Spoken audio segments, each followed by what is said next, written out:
परीक्षेमध्ये जे पण चित्र असेल त्या चित्रावर आधारित एखादा तरी परिच्छेद दिलेला असतो, तर त्या चित्रावर आधारित परिच्छेद शोधा, त्याच्यामध्ये काय लिहिलं आहे ते वाचा.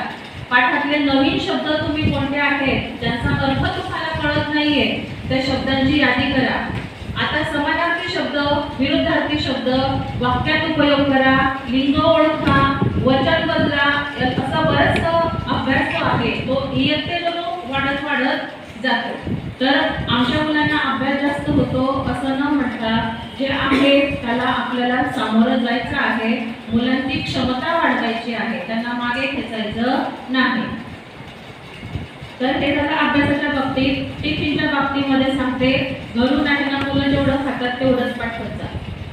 कारण मुलं सर्रास पोळ्या फेकतात, म्हणजे कुठेही टाकलेल्या असतात. काही काही दगडाने उलटा करतात, तिथं बसलेले असतात ना तिथं उलटा मारून देतात, म्हणजे भाजी पण तिथेच पडते आणि पोळी पण तिथेच पडते. काही जण पोळ्या कुंडीमध्ये लपवतात, कारण रागवलं जातं. टिफिन जर संपवलेला नसेल तर शिक्षक पण बोलतात, कारण काही काही मुलं खायला नाक लावतात, खात नाही मन लावून. तर तुमच्या मुलांची भूक तुम्हाला माहिती आहे आणि आपल्याकडचा जो सकस आहार आहे, मध्यान्ह भोजन आहे, हा अतिशय उत्कृष्ट रीतीचा असतो.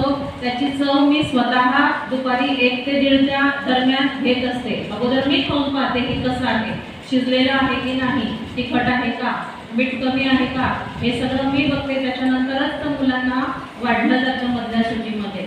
तर घरून जर ते नाही पडत असेल भाजी पोळी आणायला तर चिंता नाही करायची. तिथं भाजी भात असतं, फोडणीचं वरण भात असतं आणि खूप छान असतं. जेव्हा फोडणी देते ना सगळ्यांच्या तोंडाला पाणी सुटतं. खिचडी पण अतिशय चविष्ट असते. आपल्या खिचडीमध्ये शेंगदाणे सापडतील, वाटाणे सापडतील, बटाटे सापडतील, टमाटे सापडतील, सगळं सापडेल. अतिशय चांगलं मटेरियल वापरून खिचडी आणि बाकीचं उसळी असतील किंवा भाज्या असतील तर त्यात आज दाणे लावून भाजी होती. दाणे लावून भाजी मला वाटतं आपल्या खानदेशातल्या सगळ्यांना समजत असेल. तर मुलं आवडीने खातात आणि गरम गरम असतं तर पोटभर खातात, म्हणून टिफिनच्या बाबतीत एक काळजी घ्यायची आहे. गणवेशाच्या बाबतीमध्ये मुलांना घरूनच पूर्ण गणवेशामध्ये पाठवत जा. आणि कपडे जे आहेत, काही काही मागच्या वर्षी एवढे घाणेरडे कपडे राहायचे की आम्हाला सांगावं लागायचं की हे कपडे धुवायला सांगा तुझ्या. तर मुलांचे कपडे स्वच्छ गणवेशामध्ये त्यांना पाठवत जा, पूर्ण गणवेशामध्ये पाठवत जा आणि टापटीकपणा त्यांना आतापासूनच शिकवा. स्वतःची वह्या पुस्तकांची काळजी घेणं. तुम्ही जर काही काही मुलांची पुस्तकं पाहिली ना पूर्ण अशी गोल गोल गोल गोल झालेली राहतात, टोकं त्यांची हे वरचं आणि खालचं टोक ना पूर्ण असं गोल गोल गोल गोल वाढलेलं असतं. कारण काय ते दप्तरात कसं तरी कोंबलेलं असतं. तर त्या मुलांना त्या सवयी लावा. वह्या पण अगदी स्वच्छ दिसल्या पाहिजे, लिहिलेलं तर पाहिजे पण स्वच्छ पण पाहिजे. तर ह्या सवयी टापटीकीच्या लावायच्या आहेत. अभ्यासाच्या बाबतीमध्ये आता मुलांना वाचनाची सवय आपण लावली पाहिजे. पाठ्यपुस्तकं तर मुलं त्याच्यापेक्षा जे व्यवहारातलं ज्ञान आहे ते मुलांना लवकर गळी उतरतं. आणि म्हणून तुमचे जे दैनंदिन कामं आहेत, बाजारात भाजी घ्यायला जाताना, डीमार्टला जात असताना तरी पण, कारण हिशोब करता येणं ही सुद्धा एक त्यांना आहे. दिनूचं बिल म्हणून एक धडा, त्याच्यामध्ये आईने सांगितलेल्या ज्या ज्या वस्तू असतात त्याने आईला बिल दिलेलं असतं. मी शेजाऱ्याची साखर आणून दिली, मग त्याचे 10 रुपये, मी लहान भावाला सांभाळलं त्याचे 5 रुपये, असं बिल तो तयार करून ठेवतो.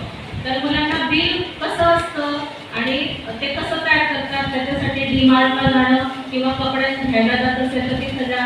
सांगण्याचा उद्देश हाच की आपल्या दैनंदिन व्यवहारामध्ये मुलांना सोबत ठेवत जा, जेणेकरून ते चाणाक्ष होतील. पुस्तकी किडे नाही, सगळ्यांना बेरीज करता येते. पण आता इतकीची भाजी वांगे घेतली आणि इतकीची मिरची घेतली, सांग किती पैसे झाले, तर मग ते आलं पाहिजे.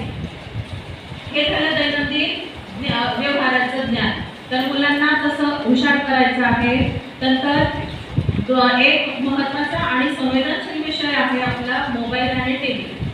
अभ्यास टाकणं मला वाटतं बंद केलं. मोबाईलवर अभ्यास टाकणं बंद केलं आहे. त्याचं कारण असं, आपण 2.5 वर्ष कोरोनामध्ये खूप मोबाईल पाहिला, खूप मोबाईलवर अभ्यास केला आणि मुलं ते घेऊन बसत होते. अभ्यासाबरोबरच बाकीचं फेसबुक पण पाहायला शिकले, व्हॉट्सॲप पण पाहायला शिकले, यूट्यूबचे व्हिडिओ पाहायला घालायचं आहे.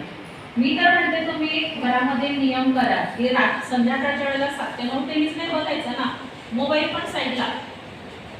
बऱ्याच जणांना सवय असते रात्री झोपताना पण तो जवळ लागतो, तर तो मोबाईल आणि तो टीव्ही यांच्यापासून मुलांना जेवढं दूर नेणार तेवढे ते मुलं स्वतःची बुद्धी वापरतील आणि स्वतः वाचनाकडे वळतील, स्वतः अभ्यासाकडे वळतील. हा त्यांचा टाइम जर जात नसेल तर तुम्ही त्यांचे छंद जोपासा. चित्रकलेचा आवड असेल तर